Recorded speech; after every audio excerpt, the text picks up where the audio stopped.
given us some tutorials on phonetics. Categorization of English consonant sounds by their place of articulation. Now, the place of articulation, number one, is nose. The sounds are produced here are called nasal sounds. We have three nasal sounds. They are n, and ng. These three nasal sounds are voiced consonant sounds. Then the place of articulation is two lips. Two lips touch during the production of these sounds. These sounds are called bilabial sounds.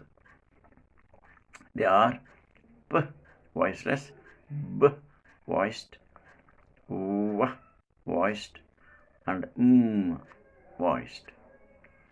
Right? Then the place of articulation is lower lip and upper teeth. That is, the lower lip touches the upper teeth like this, and these sounds produced are called labiodental sounds.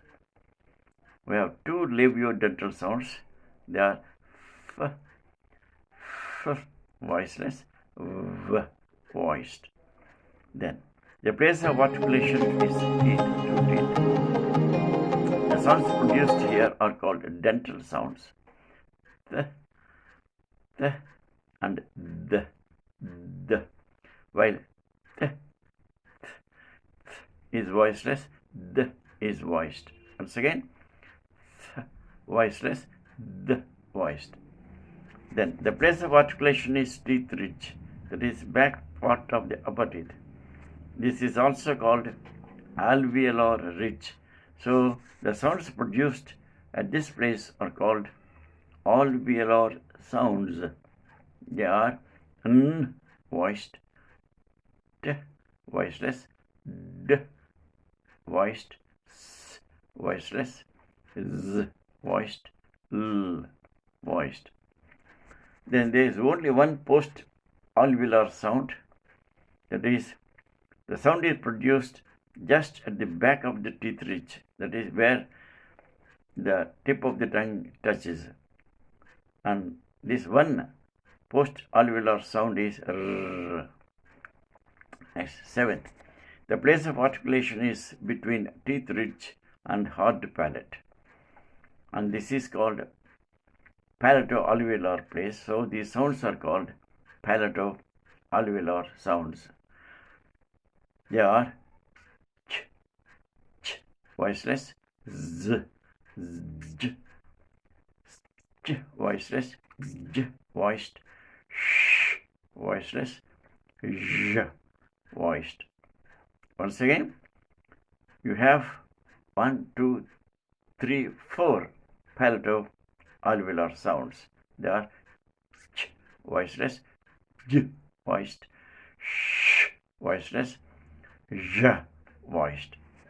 Then the place of articulation is hard palate. The sounds produced here are called palatal sounds. There is only one palatal sound, that is ya. The place of articulation is velum. Sounds produced here are called velar sounds. They are ng voiced, k voiceless, g voiced, and w voiced. Now, the place of articulation is glottis. The sounds produced here are called glottal sounds. We have got only one glottal sound, that is, this is voiceless. Right. Next. Categorization of consonant sounds by their manner of articulation. Number one, plosives. Here the aggressive air stream is stopped at the place of articulation and released, causing a little explosive sound. Once again, I repeat, the aggressive air stream is stopped at the place of articulation and released, causing a little explosive sound. Right. Here you have three plosives which are voiceless. They are t and k. And voiced counterparts of these three plosives are b, d, and g. Then you have affricates. These affricates, the aggressive airstream is allowed to pass through a narrow or restricted passage at the place of articulation and released. We have two affricates. They are ch voiceless and j voiced. Then fricatives. Here the aggressive airstream is allowed to pass through a narrow restricted passage at the place of articulation, causing friction while releasing the airstream slowly. You have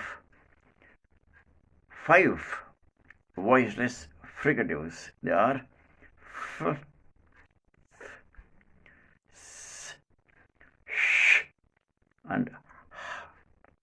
And the voiced fricatives are v, th, z, and zh, and lateral. Here, the aggressive airstream is allowed to pass through the sides of the tongue while it is stopped by the tip of the tongue at the teeth ridge. There is only one lateral sound here. L, l. This is voiced sound. Then approximants. The aggressive airstream is allowed to pass through at the place of articulation unrestricted. The airstream is not restricted. Airstream flows freely. They are w, r, and y. These three approximants are voiced sounds.